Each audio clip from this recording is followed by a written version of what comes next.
Hello, everyone, and welcome back to the MyFootballWriter YouTube channel, and welcome back to the MyFootballWriter podcast.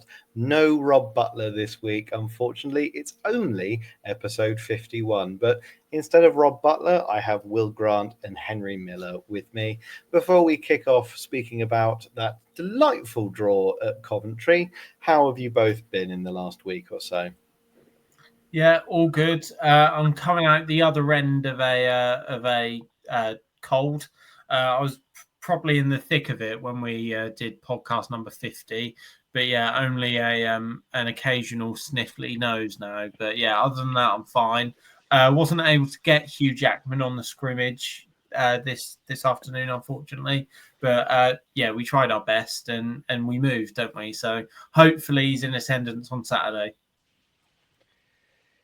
Yeah, I've got some tasks to try and live up to Rob Butler's standards, but I'll try and get my best shot. But yeah, overall, it's great to be here as per speaking Norwich and with you guys as well. I did get my East Anglia Derby tickets today as well, so yeah, I guess there's that. That's scary, and it's coming round so soon as well. But I think for me right now, one game at a time. But generally, I'm all good. Jack, yourself, mate? Yeah, I'm all right. Yeah, had a bit of a palaver midweek as the cat got stuck up a tree. Like genuinely, it's like one of those sort of made up things, like the dog ate the homework. No, cat was genuinely stuck up a tree. So that was quite stressful. But speaking of cats, the fat cat and canary is our fantastic spot.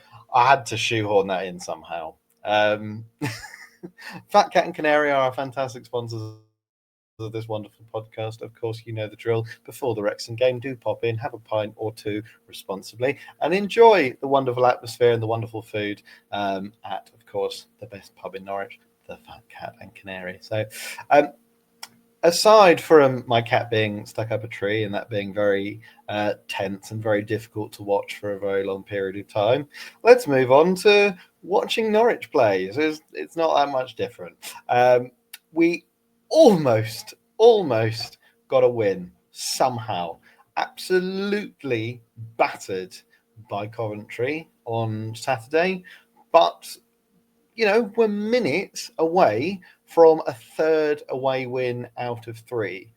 Quite an incredible game overall. In terms of the headlines, you could have literally picked anything. Norwich scrape a point. Norwich capitulate late on. Norwich's brilliant away record keeps on going. There's just so much to, analyse and dissect from this result. William Grant, of course, was in the Coventry Building Society Arena himself. Will, I'll start off with you and then on to Henry. Do you think this is possibly, or could have been, the most undeserving 3 points that Norwich City has ever nearly achieved? Yeah, I think so. It was a game where, obviously, as Frank Lampard did allude to in his post-match press conference, it was a game which I think Coventry did dominate throughout. But having said that, like when I was actually like within the ground, I didn't feel constantly at threat by Coventry. I generally thought the way how we defended was really really strong. I want to particularly speak about that actually because I thought Jakov Medic had probably had his best game for the club so far. Thought he was really really impressive actually, and I think going into the game, into this game against Coventry, when you got the likes of Sakamoto, Haji Wright, and all those kind of like quite fast profiles in Coventry squad, I was quite worried for him, but I felt actually he defended very very well as well. Obviously, I think the same as well with Harry Darling as well. I know it was his fault right at the end, but generally, again, I think up to that moment, a very, very good performance as well. But again, I want to speak about the goalkeeper as well. Kovacevic had an absolutely brilliant game as well, and it really feels like that Vladan is getting much, much better in terms of reliability for us right now. It feels like every game he's grown and growing. And although I don't like to kind of like make comparisons to maybe like last season in terms of if that was Angus Gunn or even be it George Long in goal yesterday, then it might have been a different outcome for Norwich. But yeah, I thought Vladan was absolutely fantastic as well. But I think generally, I went into the game thinking we struggle in terms of trying to match them. Look, I think Coventry are probably maybe 2-3 steps kind of above us really in terms of where they are compared to where we are at the minute. I think they're much more in sync with their kind of patterns of play and how they want to try and hurt teams. Whereas I felt like our main mission in the game at the weekend was to try and contain them. I thought we did do that really well in terms of like last ditch defending was really, really good. But a topic which I really want to kind of speak about as well, maybe more so in more detail, and maybe Henry could also touch on it as well. But just generally, I think maybe going back to like even Torup's first game, it feels like whenever we play away from a home, just like our quality on the ball in midfield areas, it feels really, really weak. It feels like it just feels like we just lack so much composure trying to connect midfield to attack at times. And I think what that actually does to us, I think when our accuracy and precision is so inconsistent, I think that allows teams to try and dominate us and I think it makes us almost feel more pressured as we're trying to constantly defend as we give the ball away so cheaply. So, and I think when obviously the way Manning has built this squad, I look at our midfield profiles, the likes of obviously Leon Gibbs, Kenny McLean, Topic, and obviously Max as well, suits coming to the team as well. All of those guys are quite like physically oriented midfielders, and I feel like at times I really feel like we need Jacob Wright to really come good this season, because it feels like in those games where we find it so hard to try and maybe stop like the pressure away from a goal, we need a bit more composure in midfield and try to play for the lines a bit better. It just feels like our kind of overall midfield passing quality, especially away from home, it does get exposed a lot, I feel like, and I think that's been a topic pretty much I'd say throughout the last 18 months really, especially against a good side as well. I feel like although we did match Coventry in terms of we're getting a good game in terms of trying to be competitive, it did generally feel in terms of attacking play and midfield play that Coventry were far superior. Obviously, if maybe we played against Coventry at home, that scenario might have been different. But it just does generally feel like in terms of our quality on the ball, it just does feel maybe a step behind the real good teams in this league. But obviously, we're still so early into the season as well. Still so many much games to play. But I do generally just feel I think we maybe are a step behind, or maybe 2-3 steps behind those real quality teams who are actually much more cultural on the ball. I feel like we're a bit inferior right now in that regard. Yeah, sort of just jumping off Will's point there. I think it was a really good performance from Norwich. I think last season we were all crying out to be sort of have greater defensive solidity, and we saw it on Saturday. That's what this side can do.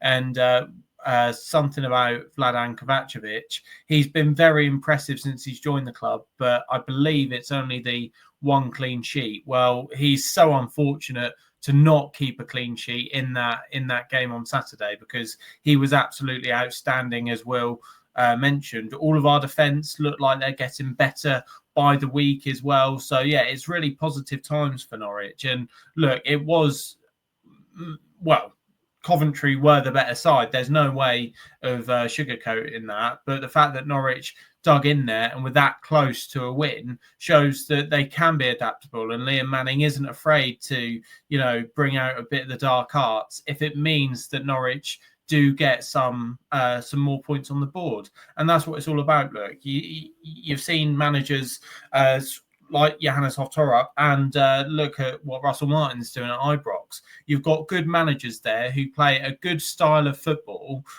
but who are so focused on their style and will not refuse to change, and it doesn't work for them. I'll be very shocked if Russell Martin lasts any more weeks. Really, he looks like he's on the verge of losing his job at Rangers. I know the fans have definitely turned, and that's what happens when you're so rigid in your play style. The fact that Liam Manning isn't that fussed to switch it about just shows that for me, that's a sign of good management. And you can see that with the back five and back four debate. The fact that he's gone with both this season shows, okay, I've gone with the back five. Yes, it has its benefits, but it also has its limitations. So I'm not afraid to then put that into a back four as well. So, yeah, I think it's really impressive from Liam Manning to be able to adapt.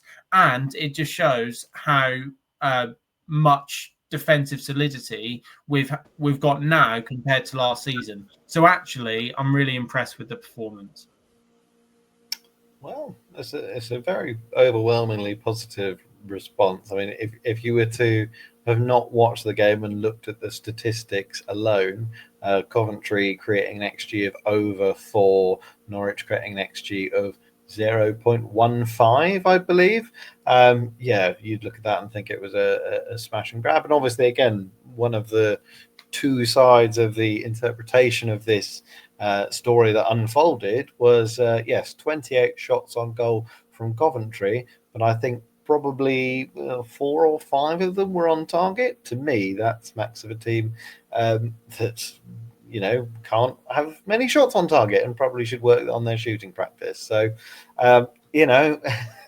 if you come away with a result and you nick a goal and you don't concede, that's football. That's 3 points, but we didn't get 3 points. We obviously only got 1.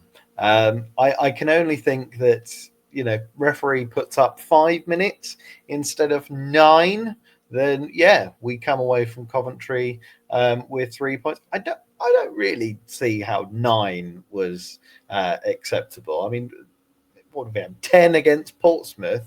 Those poor away fans being put through the ringer, but Will did get his money's worth. So, albeit late disappointment, but I don't think there's really any fan that can look at that result and think a point is probably a win would have been fantastic, but a point is equally brilliant. Obviously, just the manner of it being 96 minutes on the clock. It's a gut punch, but at the end of the day, against a team that completely dominated, perhaps you just need to take it. But I mean, in terms of the style, we're very much used to the Torrup and Farker sort of free flowing, possession dominated, passing accuracy being 85% plus football from Norwich City, and that's the Norwich City way. But in this game, I think we had something like 36% possession. Our passing accuracy was more sort of closer to 70%. And the only way I can describe it is a very kind of unusual performance overall, but against a Coventry side that is prolific, is one of the form teams in the division. Do you see that as a deliberate game management tactic of Manning looking at this side and thinking, well, we just need to park the bus a little bit, be a little bit cautious, and take our chances when they come? Or is it a bit of a worrying sort of step in a quite sort of shaky direction? Again, I think it's probably a tactical decision from Liam Manning and good management on his behalf. I think I'll be shocked if it's not similar for the East Anglian derby at Portman Road, to be honest. Whenever you come up against the physical teams and in games where Norwich City are probably not deemed as the favourites, there will be an urge to sit back and try and hit these teams on the counter-attack. Visgarden scored his first goal for the club and I thought looked quite good against Coventry. Of course, with Josh Sargent, he's a cheat code at this level, and Diallo has also impressed as well. So the fact of the matter is we've got players there to play that counter-attacking style football as well. And it's just really refreshing not seeing someone play the stereotypical Norwich way and getting results. Because, like I've said, I think the whole Norwich way thing's a fad. Yes, you go to the football to get entertained and watch good football. But the most important thing is, and the reason why you pay your money, is to get results. And if that means sitting behind the ball for 90 minutes and nicking a late goal on the counter-attack, no one cares about the performance. Every single person who comes out of Carrow Road is pleased that Norwich City have won that match. So results are the most important thing. Results are what make you or break you as managers. And I think Liam Manning probably knows that and will go into every game trying to adopt some different tactics. And I think it's sort of similar to what I was saying about Russell Martin and Torup. That was probably their downfall. You know, look at how shocked we were for that West Brom win last season, where Torup sort of regressed and played that more defensive football, and Norwich City won the game. And that was the biggest talking point last season. Whereas this season, if we know that every game there'll be a different game plan, the fans will buy into it if it gets results. So, yeah, this whole attacking football stuff doesn't really matter, I don't think, as long as Norwich City have success on the pitch. Yeah, and to add to Henry's point as well, I think, as I said earlier, I think the way that this squad is built in terms of the profiles in each position of the team, I think you are probably more successful, for example, trying to maybe defend a bit more rigid and play and be a bit more compact and focus more defensively when you've got the likes of a Mirko Topic, the likes of Pele Max, the likes of a Kenny McLean midfield. I think there's greater resources for Norwich to play in that bit more of a cautious in that bit more of a cautious manner. So I think that's definitely really impressive as well. And I think, considering the amount of work and emphasis that Liam Manning plays on defensive kind of behaviour during pre-season, I think he'd be he'd be very, very pleased. Because I think that game would have showed a blueprint to how he wants his sides to defend going forward against those arguably superior sides as well. So I think that's very, very important as well. And I do definitely think there was definitely some defensive components of that game plan which went very, very well. But I don't just think Liam Manning is a coach that would have played for a 0-0 draw. I just don't buy that. I think obviously he would have found he would have tried to find some ideas and ways to try and make Norwich a better goal scoring threat as well. But as I said earlier, really, it just feels like the quality into those front three players, especially against those really, really good sides away from home, it is certainly lacking. And that's where Norwich are right now. They just need to struggle against those sides who are superior to them. And I think when you come up against some real good kind of championship season pros and likes of Matt Grimes midfield as well, and add to that you've got the likes of a bit of flair in the likes of Victor Torp and a bit of Jack Madoni as well. So you're playing against those real talented opposition as well. And I just think Norwich needs to try and find some ways to be a bit more effective on the counter attack in those games, because it's not sustainable defending your own box for pretty much a whole game. Like, although arguably you could say we definitely got away with it. On the weekend, I think you have to find ways to be a bit more proactive in that sense as well. Look, I think we're going to touch on it later in the likes maybe Ante Crnac's output on weekend as well, and the likes of KVIST. I know he scored in Sargent, but in reality, those three players were very isolated. I don't think we saw much of them at all during the game as well. Although that isn't entirely their fault, I think when Norwich do go to those really, really tough grounds, I think you almost need a bit of individual quality and those moments to try and get you up the pitch as well. And I just felt during the game against Coventry, I did think, although we defended very, very good, and that was really promising for sure, I just think in those games where we can't get out of our own box, we need that bit of quality in those real kind of tough moments. I'm not saying go on like a 50-yard solo run towards their goal, for example, but what I'm saying is I'm speaking like about those real kind of little bits of intricate flair, and at times just honestly try to release some pressure. And I just felt the connection and almost the distances between our deep midfielders and the attackers, I thought it was far too great, really. So I think although Manning would have been overly very impressed with obviously our defensive behaviour, that was great, I still think he wants to see better output from those attacking players, really. I know it kind of takes a whole team to try and create really, really encouraging patterns of play, but I do think at times when you've spent almost up to maybe 25 million in the likes of Sargent, Crnac, KVIST and Diallo, I do think you need those bits, moments of class at times, just try to get you out almost in bits of trouble. Yeah, and just to jump on the point that you made about the midfield creativity, who got the assist? Medic, a centre back, plucked the ball from the centre of the park and just played one ball sort of diagonally, like the midfield.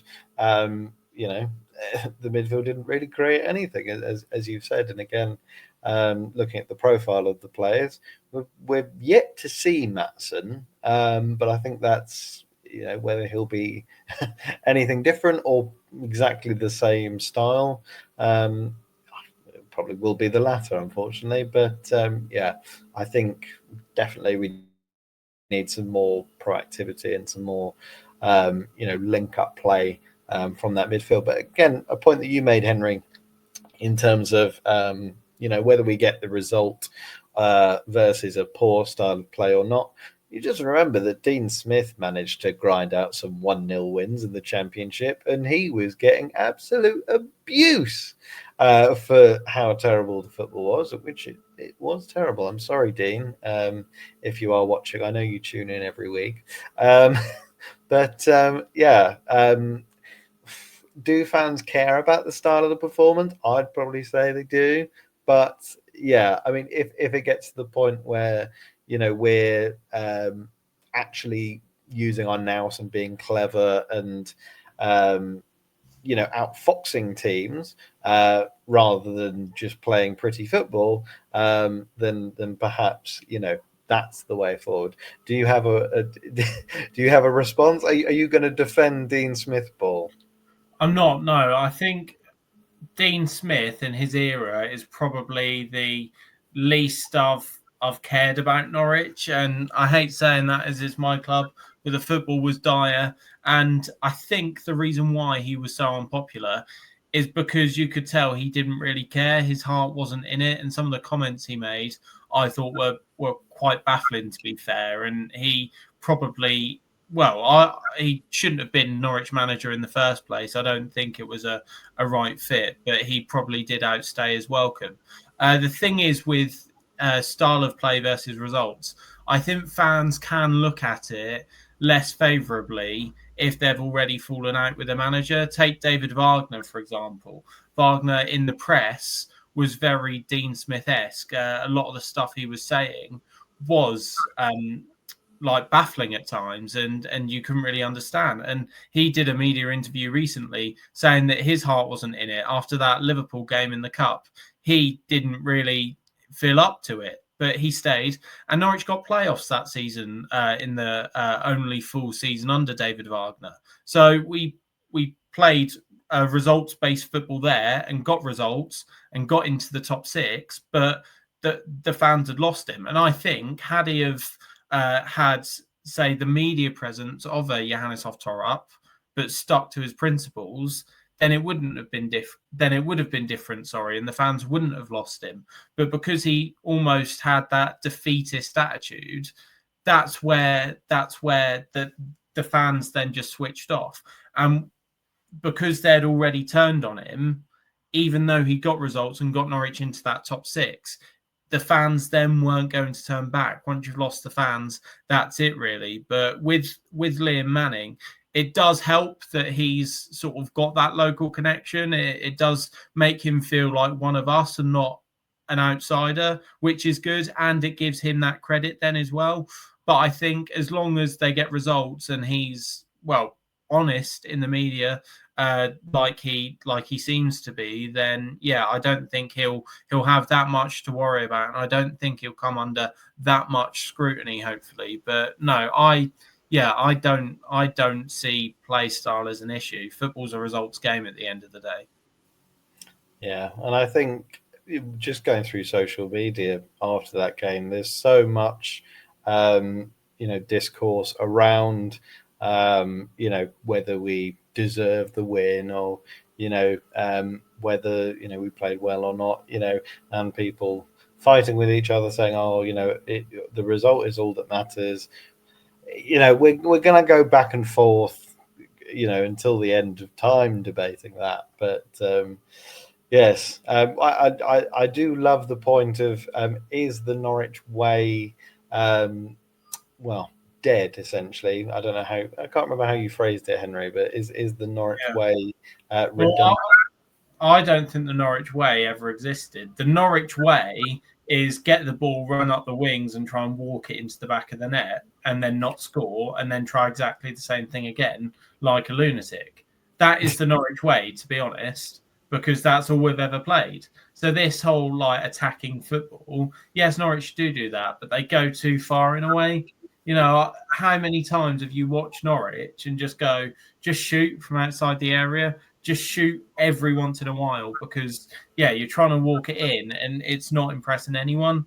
So Norwich need more of that. They need more players to take the game by the scruff of its neck. And that's what I think makes this squad so appealing, that they do have people like Josh Sargent who will just grab the club by its collar and just drag it up with him. So, I think that's what makes Norwich unique this season, and that's what makes Liam Manning's Norwich stand out.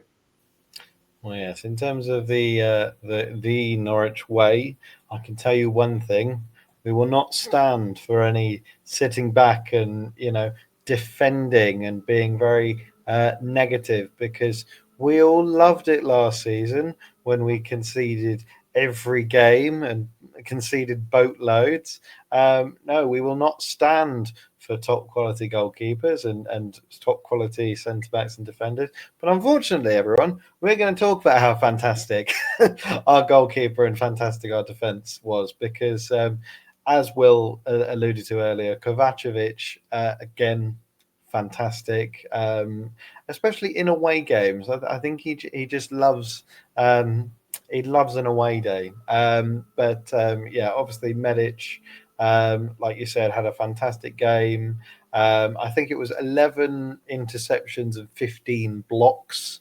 You talk about the number of shots that Coventry had. Obviously, the reason why they didn't all go in was because of this fantastic defence that we have assembled. And again, you have Duffy and Cordoba as your centre-back pairing. Maybe you don't just concede one. Maybe you concede, a few more. And yes, Harry Darling, you should have just got the ball and just lumped it and just absolutely sent it the other way. I don't know why you decided to take 2 or 3 touches in the box when Van Ewijk was coming right at you. I don't understand it. You were near man of the match, but you've got to hold your hands up and say that you cost us 2 points. But generally, over a whole game, you've got to look at that and think, that defence is, that defence is earning us points. How defensively reassured are you in these early stages of the season? I think on the whole, I am quite pleased with it. The only concern I have was the injury to Ben Cresseni. I feel so sorry for him. Obviously, he spent a long period of last season on the sidelines, and it looked like he can have another lengthy spell on the sidelines now. So quick recovery to Ben Cresseni, hopefully, because if he has got a suspected hamstring injury, that's not something you recover from in a week. So hopefully he can come back quickly, because I think he's again sort of similar to Medic really and Kovacevic. He's just been getting better and better every week, and it'll be yet another game where we'll have to now play another left back, or we'll have to maybe revert to that back five again if he wants someone else to occupy a more attacking left wing back position. So that's difficult, and I feel really sorry for that, and that could throw the shape of the back four into question. But in terms of the main centre backs of Medic and Darling, they seem to get more comfortable with knowing each other's game week by week. And Darling, we already knew that we'd sign one of the best defenders in the Championship. but Medic is coming on leaps and bounds, and so is Kovacevic. I think, like, don't get me wrong, we all love Angus Gunn, but I think hopefully come the end of this season, we'll be thinking of what a stark improvement Kovacevic is over Angus Gunn. He is what I call an active goalkeeper. He's not just someone who stands on his goal line and waits for something to happen. He's actively participating in the game, whether that's coming out of his box and challenging for headers, or being proactive in other ways, like playing the ball out from the back or whatever. He looks like he's really found his feet as well. So yeah, other than the Ben Cresceni injury doubt, I'm really happy and really positive with our defence at the minute. I think for me, there's two ways to look at it. I think during the games, obviously against Pompey, obviously Coventry as well, and probably as well Blackburn, I think one thing which I am enjoying compared to last season, I think our last ditch defending has been quite strong. I think that's been a real positive. I think Harry Darling has probably pioneered that. I think definitely to an extent as well, and I think that performance from Medic was also really encouraging as well on Saturday, because it felt like the early games of Medic, I was a bit concerned. I really was. I think more so just due to his recovery pace. I was definitely a bit worried about that as well. But I also want to flip it as well. Although there has been some good moments when Norwich have been obviously really good in terms of defending really well during those really important moments. I think I saw a stat the other day where I think we're like in the bottom six conceded for XG so far this season in terms of like XG against so I think that's definitely a worry as well for me. Look, I know everyone here isn't a big XG lover or stuff like that, but I do think it's definitely helpful to kind of gauge where Norwich are at in terms of a defensive work. I do still feel like there are some structural issues. I think more so, especially when we get counter-attacks. I think just due to the profiles of our backline, like they aren't the most athletic and quick, and I think that definitely does catch us out, especially if Cresceni isn't part of that backline as well. I think that really is quite a big blow for us as well. So, sorry. So I do think there's definitely some concerns in that regard, really. And I think when you're playing the likes of Wrexham coming up, I think although they don't have much, maybe in terms of speed on the kind of wings and on the flanks to some extent, I do think we have to be very, very careful when we do play those games where teams try and utilise their direct attacking wingers at our back line, because I do still think we are still quite a bit weak and susceptible to those teams who look to try and play in behind us, obviously when we do concede turnovers. So I think that is a point to definitely say. But I think overall in rest defence, and in terms of last ditch defending, I think we've been okay. But I do generally think there is a concern there about when we do get counter-attacked. But I think there is some huge concerns there. But look, we'll see. Look, we're still so early into the season as well, so the sample size is still so small. So look, things can easily switch around. Yeah, and obviously our defensive play being our Achilles heel. Last season, as Henry mentioned just now, another Achilles heel is, of course, is health related. Is all of our injuries, and Cresceni going off wasn't encouraging. Maybe it opens the door for Mahovo to finally start playing Manning ball. Who knows? Hopefully he's fit. But another player who came off injured, but did get his first goal for Norwich City, Mathias Quistgaarden, or Quistgaarden, or whatever. He's Danish, whatever.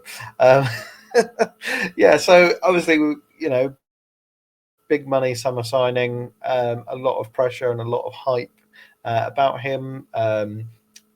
It was a decent finish, took a bit of a deflection off a defender, but you don't take it away from him. It's his first goal in English football, and after a first half against Blackburn where he was slowly warming up, this all of a sudden feels like a really important moment for him in terms of his progression this season, in terms of the other attacking players around him, as Will said earlier, Ante Crnac continues to be somewhat of a little enigma.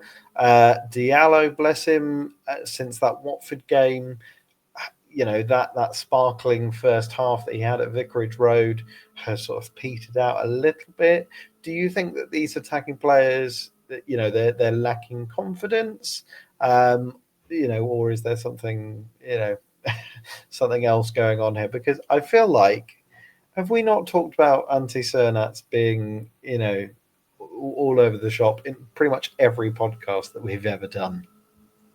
We have, yeah. I think enigma is probably the right word for it. And you said there that it was big for Mateusz Viscoran to get his first goal in English football. Well, that goal was also a big one for Ante Crnac as well. And the reason why I say that is because now Viscoran does have his first goal in English football, and that can be a platform to kick on from.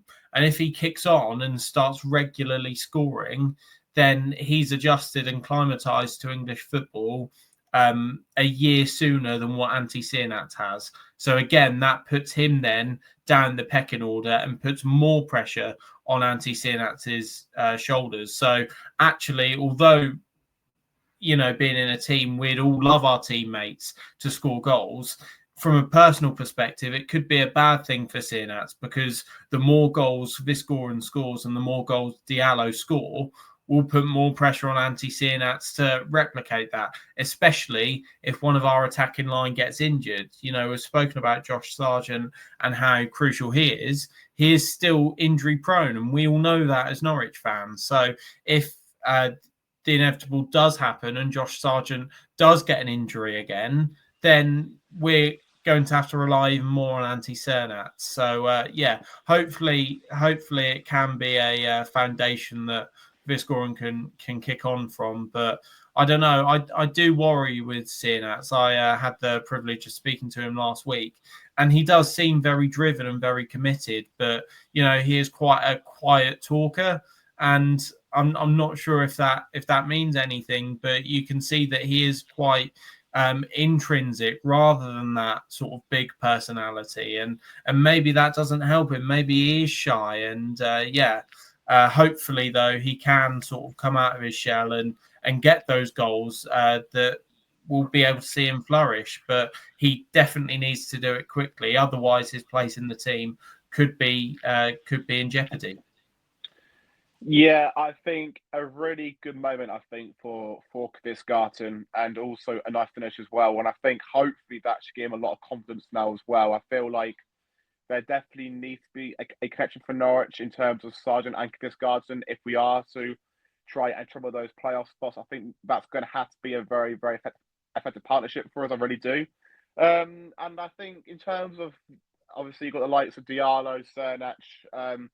I think they haven't had the best, obviously, last two games as well. But I think more so for Diallo, I'll start with him quickly. I think to come to a new country, not speak English, I think he's done an okay start, to be honest with you, in terms of overall. Definitely there was some encouragement. There was definitely some encouragement there, with the displays against Watford and Pompey as well. And you can easily tell that has got talent. I think where Papa Diallo is going to get judged for Norwich is those games against those sides where they'll sit deep. So I'm thinking Wrexham might be a very good game for him to kind of showcase his qualities in that regard as well. So I look forward to hopefully seeing that from him this weekend as well. But I think a general point to make again really about those attacking players as well, albeit at times although they do score goals, obviously Sargent scores a lot of goals. I do still feel like their service this season has been a bit limited as well. So maybe it's a bit too harsh for me to maybe go too harsh on maybe Crnac and KVIST too much. But I do definitely hold the mindset that I think Crnac has got to be doing much more, especially in general play. And I'm not just speaking about attacking play, but as well defensively as well, because I think obviously the game on Saturday, poor Callum Fisher was up against obviously Mason Effer and Clark, one of the probably top three left wingers in the league for huge spells of that game, and I just felt he should have done a bit much more to try and help him out in that regard as well. So, look, I think it's been quite a tough few games for Ante Crnac. I think obviously as well, you have to also make some excuses for him as well. I think as well, because he's had 2 managers already in his Norwich career. He's been touted around playing as a striker, as a right winger, as an inverted right winger, and as well in one of those kind of 10 roles as well at times. So it's been hard for Ante to really try and find his place in the team. I think obviously having such a good striker in Sargent as well probably doesn't help his kind of pressure around him as well, really as well. So I do think obviously Crnac, as I said many times, he's got so much good qualities in terms of his left-footed finishing. I think that's great, and also his strength at times to come in field. I think that's good as well, and he's quite sharp as well, turning away from his men as well. But I do just feel maybe it's probably better. I think especially in the games when Norwich will probably face low blocks. I think maybe more effective. If Norwich maybe go for like an Oscar Schwartz, almost a player that can try and play a bit better with Sargent and Kvistgaard and his midfielders as well, because I still do feel like that midfield to forward play at home and especially away from home is a big worry. And I think Oscar Schwartz, as well as him giving you fantastic energy and legs in midfield, I think he's also a very smart footballer in the sense that I think his link-up play is very, very strong as well. And I just think when you're going to play against a lot of sides who will try and test you in terms of trying to score a goal, in terms of sitting deep, sitting in quite 2 compact blocks of 4, for example, having a player that's very kind of smart in those little pockets is going to be very important. And I just feel like maybe as well at times, the way how Crnac and Kvistgaard are always dropping essentially, I just don't know if that's both of their games to a T as well. So I just maybe just having a bit more familiarity in that type of midfield role might actually help us out in the long term, and even so as well in the short term. I think in the next few games. Eventually, we will crack the Crnac code. Eventually, but like Will said, he's had 3 managers. Well, technically 3 managers, but I think he was injured under Jack Wilshere. But especially under Torup and especially under Manning, those are 2 coaches that have both started him religiously and have backed him. So clearly they can see something that he's doing in training. It's not like a Eurosec that's come in for big money and is just being played for the price tag.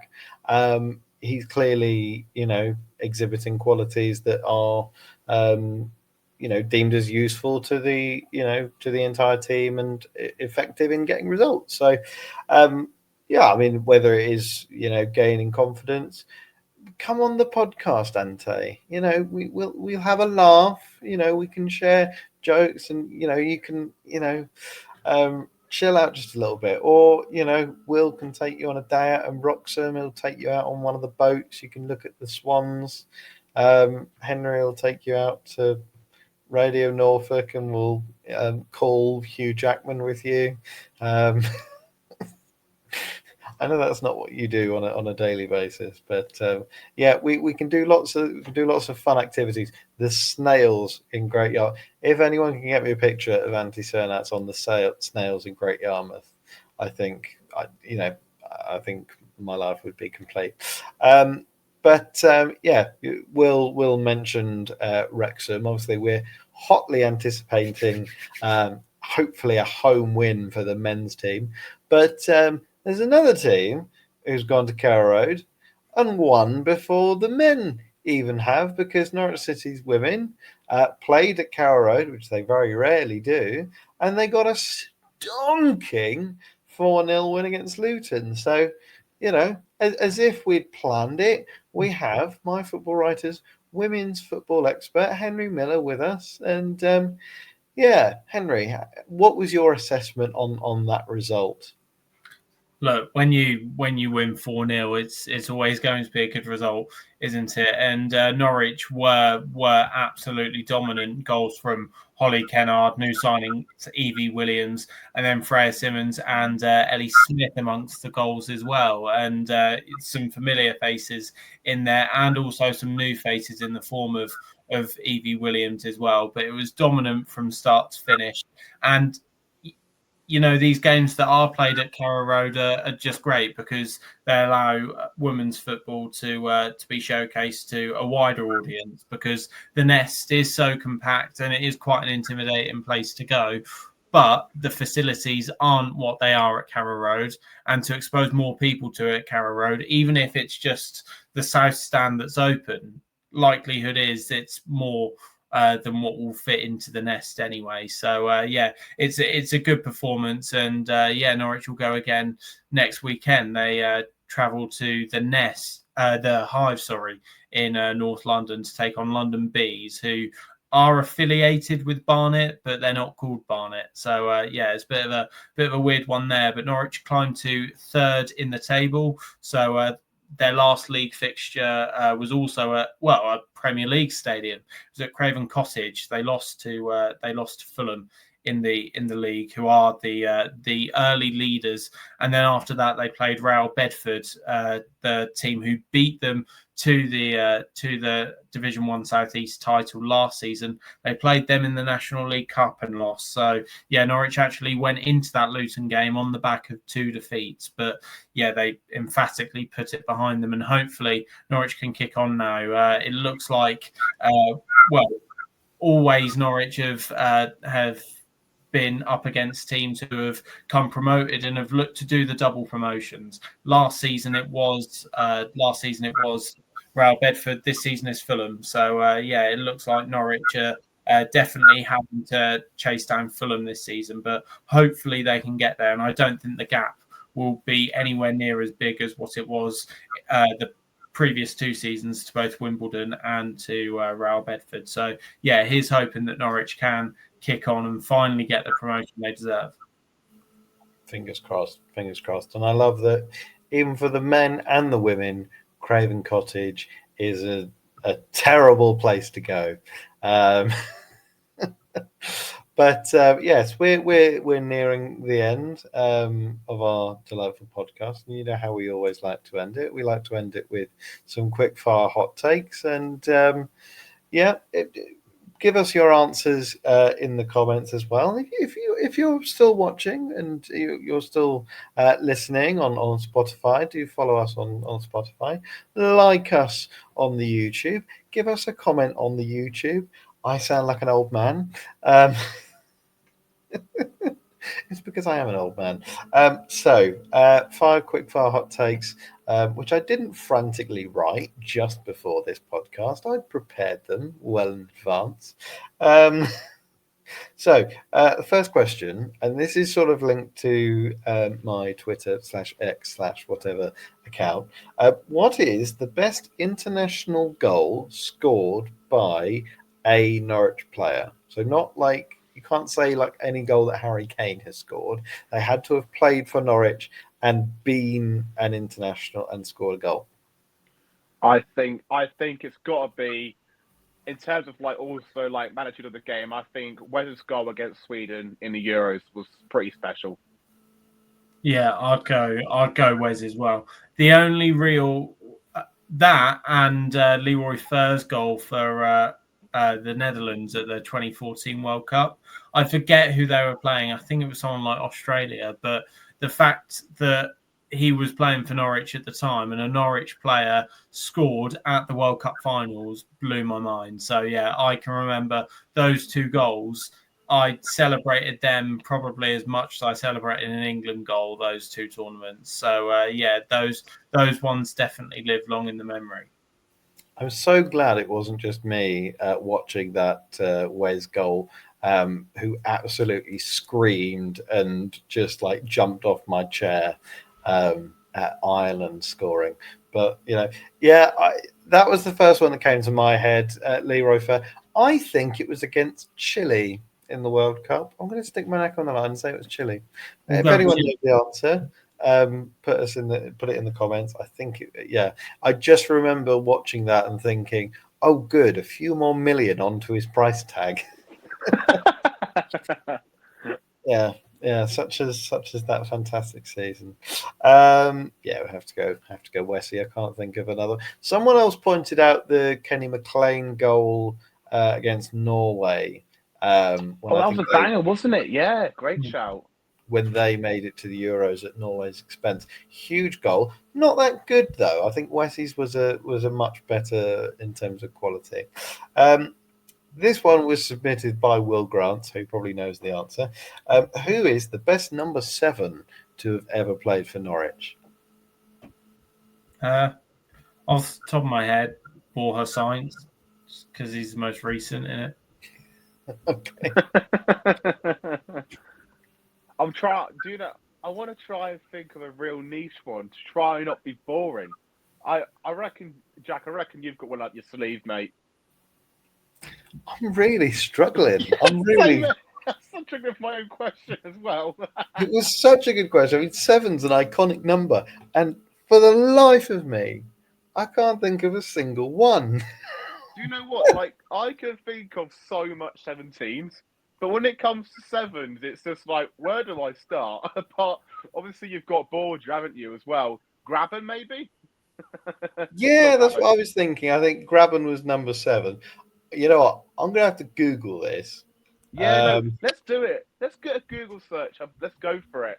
I want to say that there must have been someone like in the Lambert era where their number 7 had absolutely bossed it. Oh, good shout. Let me have a look. This is brilliant. Like, how could we forget Lucas Rupp? Oh my gosh, yeah. Rapinoe. Sorry. Patrick Roberts. Oh wow. Ben Marshall. Oh yeah, Ben Marshall. That's mine. Stephen Naismith. I thought Snoddy was 7. I was gonna go with Snoddy. Snoddy's a great shout. Yeah. Lee Croft. Yeah. Yeah. Phil Mulrine. Yeah. Efan Okoku. Daryl Such. Darren Eady. Got to be Eady, innit? Got to be Darren Eady, I think, can it? Oh no, Jeremy Goss. It's a good shout. Oh gosh, yeah, Gossy. Mark Bowen. Tim Sherwood. Yeah. But by the way, I apologise to the MFW readers / listeners who were literally probably screaming at their tellies or their phones over the last minute whilst we try and think of some other 7s. Sorry, I was only born in 2004. I deserve an excuse. Yeah. Well, there we go. I'll go Jeremy Goss then from that list. I'll go Edie, but my heart says Ben Marshall. Right, and this is another Will Grant submission. So as you can tell, we're a very highbrow podcast. Start, bench, sell. Carlo Nash, Mark Bunn, or Paul Jones. I'll start Paul Jones because I know he was still playing. Are you serious, Henry? He was still playing at National North level last season. So because of that, for Lynn. So because of that, I'd start Paul Jones. Who else was it? It was Nash and Mark Bunn, wasn't it? Yes. I'd sell Carlo Nash and loan out Mark Bunn. There you go. All I'm going to say, I'm so sorry to the people that voted Carlo Nash in their play of the season that year. Henry has just offended you massively there. So in his honour, I'm going to start Carlo Nash in goal. Let's go for it. I'll have Mark Bunn on my bench and Paul Jones, albeit I absolutely adore how you stuck around the Norfolk kind of area, but unfortunately, buddy, not for me, Clive, and I'll have you gone out of my club. Jack? Yeah, I think I have to start Carlo because he never got a start. And then, yeah, I'd use the same logic as Henry. I'd put Paul Reliable Jones on my bench, and then Mark Bunn off you pop. We could have put Jake Keane in this little list. Who remembers him? The Blackburn keeper. Wow, yeah. Wow. Yeah. What an unbelievable deep cut that is. To be fair, I'm surprised we didn't go for Theo Kiltis. Anyway, sorry, my pronunciation of that name was absolutely honking. About as bad as a calibre of I'm surprised we didn't go for the man who made his South Coast Derby appearance at the weekend, wow. Ben Killett. We can always rely on Henry's magic and names. We had Josh Dawkins last season, and he's come back fit and firing with Ben Killett. That is so good from you, Henry. So good from you. Well, there you go. Who would you start bench and sell out of those three goalkeepers? Go on. And actually, as well, if any of you have got any third choice goalkeepers, fourth choice goalkeepers that you would love to share with us, then please do, because I absolutely adore reading about or looking at niche third choice goalkeepers and think, oh wow, he was actually at my football club. So any third choice goalkeepers or fourth choice goalkeepers, I would love to see them down below. Jake Keane, if you're watching, please come on as a special guest. Which player? I can't remember if I've done this one or not, but I'm going to do it again anyway. Which player would have excelled under a different coach? Again, I'm sort of stealing this from my own Twitter, but lots of people have said that, like Gabi Sarra, for example, under Torup, would have cooked, as an example. And I also said that Jamal Lewis and Max Aarons would have suited Manning Ball as those two kind of attacking fullbacks. But who do you think was at the club at the right time but the wrong coach? Van Wolfswinkel under Daniel Farker. No, we have to hear an explanation for this. No, I rate it. I don't need an explanation. I love that. We do. I think that's good from you, Henry. No, I rate it. I rate that. Ooh, wow. Ooh, great question. I reckon. Great question. Oh, I see. My rationale wants to go probably like. I'd love to go with like a big Malky Mackay or Craig Fleming under a Johannes Hoff Torup team. You know what I'm saying? Someone there that's got a bit of a reliable head in there, is disciplined and doesn't make silly errors, because the amount of goals we conceded last year due to unforced errors. So I want to go full reliability. I'll shut this pen out the back nonsense. Just give me a reliable centre half under JHT. And then that would have been brilliant. Imagine if we had Malky Mackay and Callum Doyle, eh? Okay? That might have worked. Obviously, I'm not speaking about a 50-year-old Malky Mackay right now, but you know what I mean. We're not going to be welcoming Malky onto the podcast, I don't think. I think Dean Smith was wasted with a lanky striker like Timu Pukki. Was that blue light going past your window? Yeah, it was. Yeah. It's all kicking off in Wroxham. I promise you, I'm still alive. My pulse is beating. I'm sorry, Jack, to steal the dance floor from you there. No, I wanted to know what's going on in Wroxham. It's the first time there's ever been a record. Oh, you don't, mate.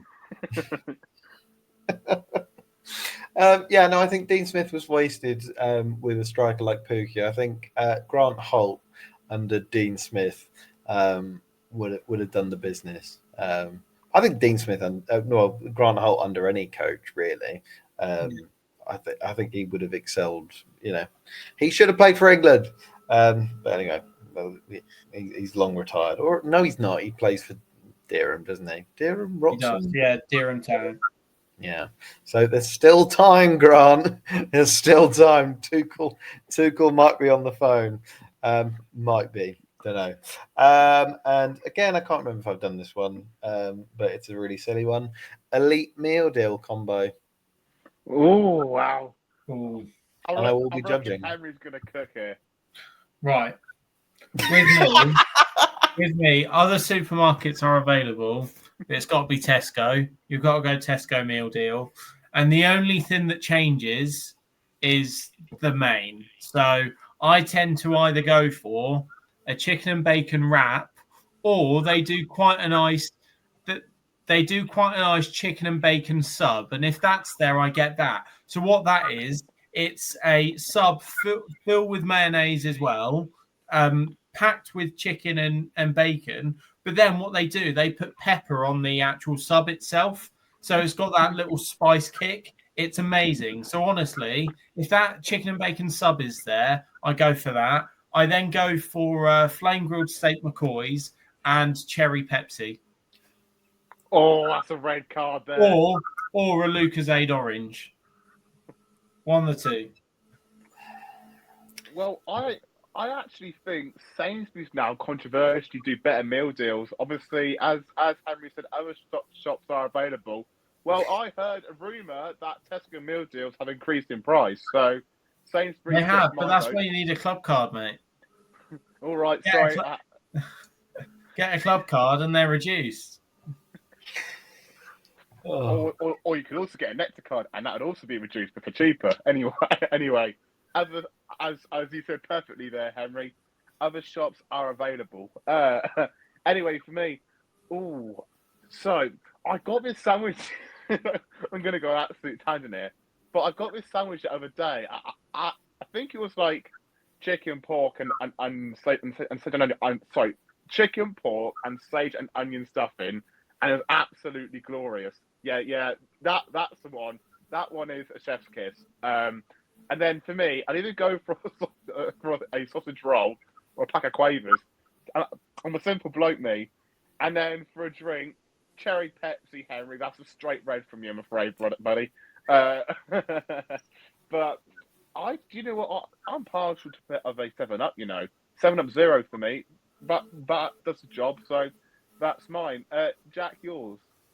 Well, first I want to grade yours individually, Henry. I have to agree with Will. I think it was going okay until the cherry Pepsi. What's wrong with cherry Pepsi? That takes it down to about a 4 out of 10. I'm afraid. What is your vendetta against cherry Pepsi? Right, here we go. I'll do my own quick fire question. If you could only live off a cherry Pepsi Max or a peach Jubal for the rest of your life, what one would you pick? Peach Jubal. Right. I'd have a great time as well, because if that's all I'm drinking, my word. Yeah, Henry, that's a 4 out of 10. Well, I think that's strong. I think Quavers. Yeah, I think it is. Quavers is a bit basic. Yeah, not sure about the Quavers, but other than that, solid. Takes you to about an 8 out of 10, I think. It's a good score. For me, I have to go with Tesco. Oh, the supermarkets are available. They do a really nice chicken and pesto sandwich with like mozzarella in it. That's really elite. I always go for the barbecue hula hoops because you can't just go for like the pop chips or anyone who gets pop chips with a meal deal. That's suspect. Yeah. There goes our audience. Thank you, Jack.